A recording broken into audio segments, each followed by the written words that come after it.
হাত পাখা মার্কার পক্ষে ভালোবাসার অনন্য নজির স্থাপন করলেন চরমোনাইয়ের জাহাঙ্গীর খান বাচ্চু।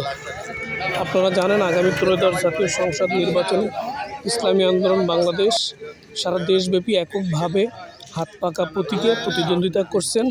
আজকে চরমোনাইয়ের কৃতি সন্তান, যিনি অত্যন্ত পরিচিত একজন মানুষ, বিশিষ্ট সমাজসেবক জনাব জাহাঙ্গীর হোসেন বাচ্চু খান, তিনি তার নিজস্ব অর্থায়ন এবং নিজস্ব উদ্যোগে হাত পাখার প্লেকার্ড, পতাকা বিভিন্ন গাড়িতে স্থাপন করে দিচ্ছেন, বিভিন্ন গাড়িতে লাগিয়ে দিচ্ছেন নিজে হাতে।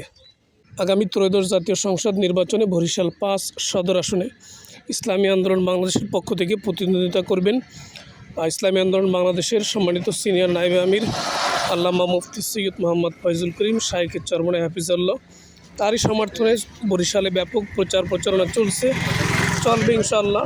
হাত পাখার কর্মীরা সজাগ আছে, আগামী 12 তারিখ বিজয়ের লক্ষ্যে মাঠে ময়দানে কাজ করতেছে। তারই অংশ হিসাবে আজকে আমাদের বাচ্চু কাকা, যিনি জাহাঙ্গীর হোসেন বাচ্চু খান নামে পরিচিত, তিনি আজকে এই ব্যতিক্রমী উদ্যোগ গ্রহণ করেন।